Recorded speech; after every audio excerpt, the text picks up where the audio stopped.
Lustig, he's Ludwig. Okay, he does what I do at Boston Children's Hospital. Someday we're going to open a law firm. Each additional sugared sweetened drink increase over a 19-month follow-up period in kids increased their BMI by this much and their odds-risk ratio for obesity by 60%. Okay? That's a prospective study on soft drinks and obesity. The real deal. If you look at meta-analyses, everybody know what a meta-analysis is? Okay, it's a conglomeration of numerous studies subjected to rigorous statistical analysis. Okay? 88 cross-sectional and longitudinal studies regressing soft drink consumption against energy intake, body weight, milk and calcium intake, adequate nutrition, all showing significant associations, and some of these being longitudinal. This came from Kelly Brownell's group at Yale. Okay? I should comment, disclaimer, those studies that were funded by the beverage industry showed consistently smaller effects than those that were independent. Wonder why. Now, how about the converse? What if you take the soft drinks away? So this was the fizzy drink study from Christchurch, England, James et al., British Medical Journal, where they went into schools and they took the soda machines out, okay? Just like we did here in California, okay? We haven't seen the data yet, but they went and did it for a year.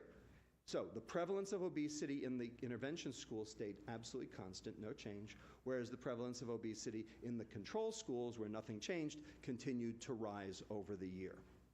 Okay, so that's pretty good. So how about type 2 diabetes? Are soft drinks the cause of type 2 diabetes? Well, this study from JAMA in 2004 looked at the relative risk ratio of all soft drinks, cola, fruit punch, and found a very statistically significant trend of sugared soft drinks, fruit aids, etc., causing type 2 diabetes. And you know we've got just as big a problem with type 2 diabetes as we do with obesity for the same reasons.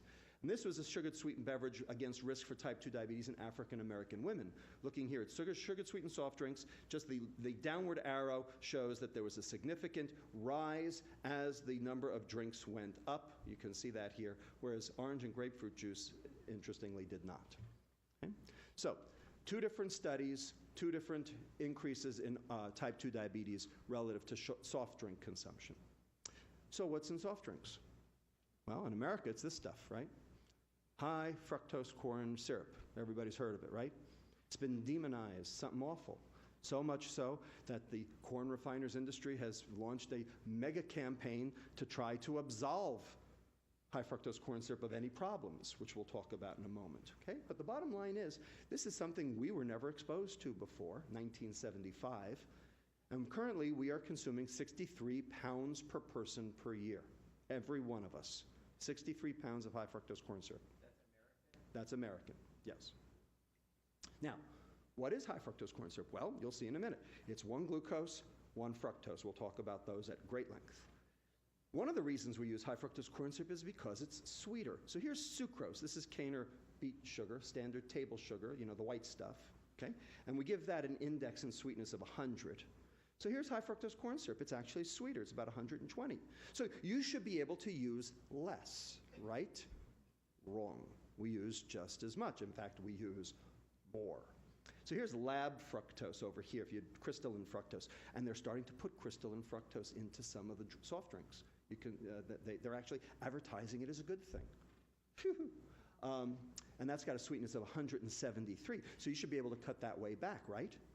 They're not. Lactose down here, milk sugar, it's not sweet at all. Okay? And glucose, I should point out over here, is 74. It's not particularly sweet, and we're going to get to that at the end, okay, and what goes on with glucose. All right? But anyway, there's why we use it. It's sweeter. It's also cheaper, as I'll show you. So here's high fructose corn syrup. One glucose, one fructose. Notice the glucose is a 6-membered ring. The fructose is a 5-membered ring. They are not the same.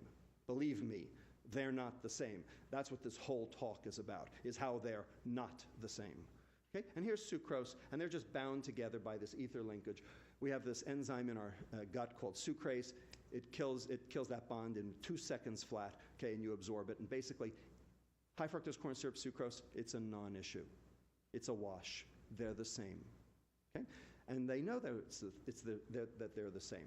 The soft drink companies and the corn refiners, because here are their missives, okay? This comes from the Corn Refiners Association. Obesity research shows high fructose corn syrup metabolizes and impacts satiety similar to sugar. Indeed it does. I agree. Okay?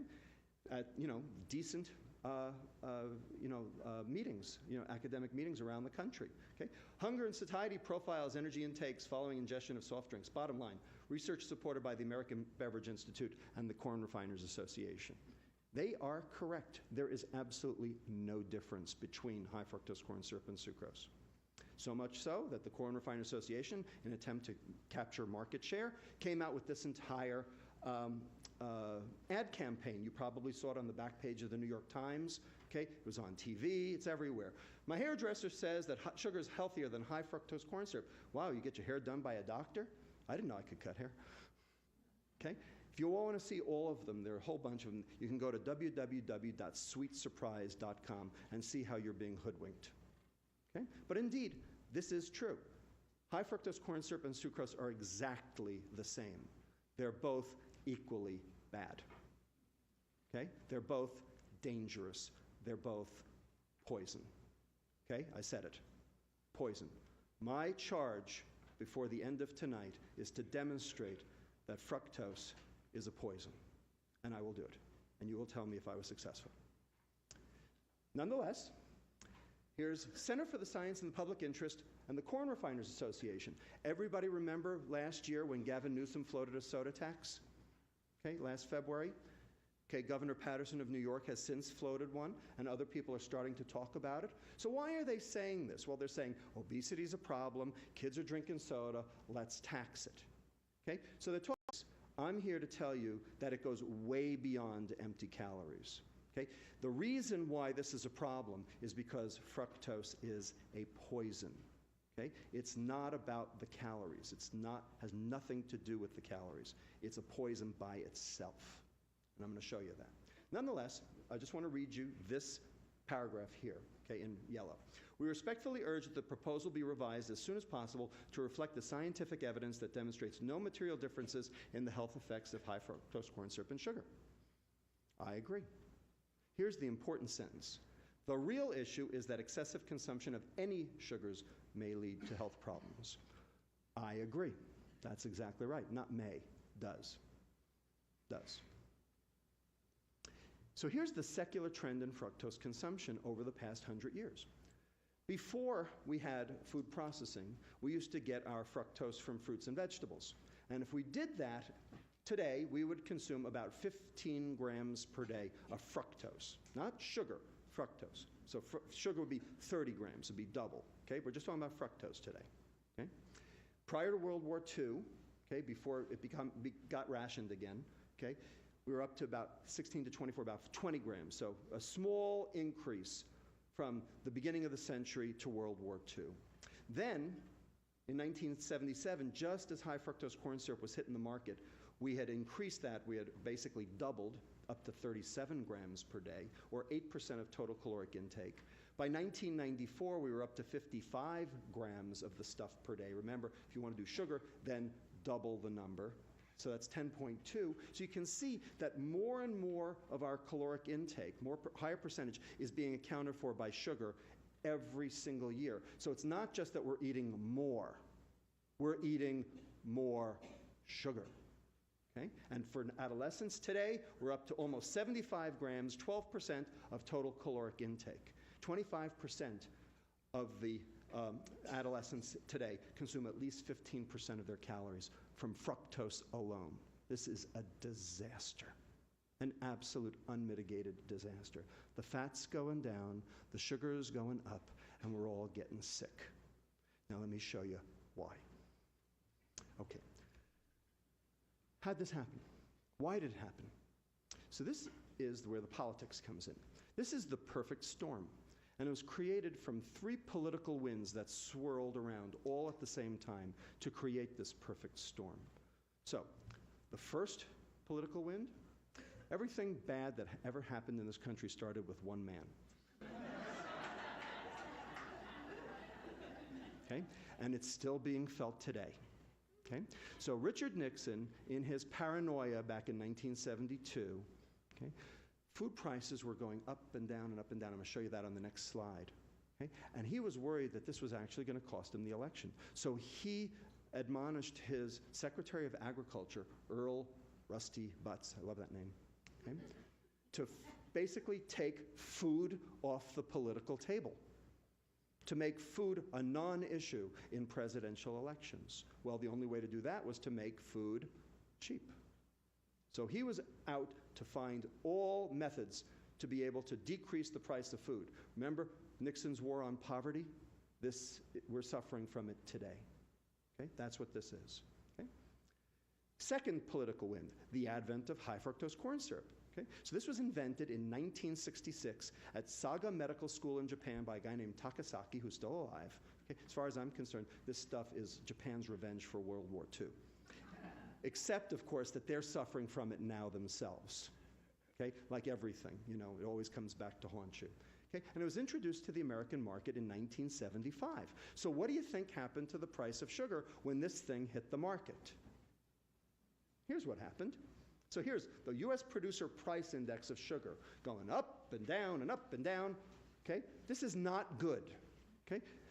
Stability is at 100%. If it stays nice and stable at 100%, that's what you want, okay, if you're a politician. Up and down. Here's where corn sweeteners entered the market in 1975, 1980, and you can see that since then, the price of sugar has remained remarkably constant. And it did so not just in the US, but also on the international stage. Here's the London price doing the same thing. And when you look at the difference in price between sugar and high fructose corn syrup, you can see that high fructose corn syrup is about half the price. Okay? So in other words, it's cheap. So high fructose corn syrup is evil, but it's not evil because it's metabolically evil. It's evil because it's economically evil. Because it's so cheap that it's found its way into everything. It's found its way into hamburger buns, pretzels, barbecue sauce, and ketchup. Okay? Almost everything. Okay? Somebody emailed me the other day and told me they went into their local grocery store and went through every single loaf of bread on the shelf. And out of 32 types of bread on the shelf, only one of them did not have high fructose corn syrup in it.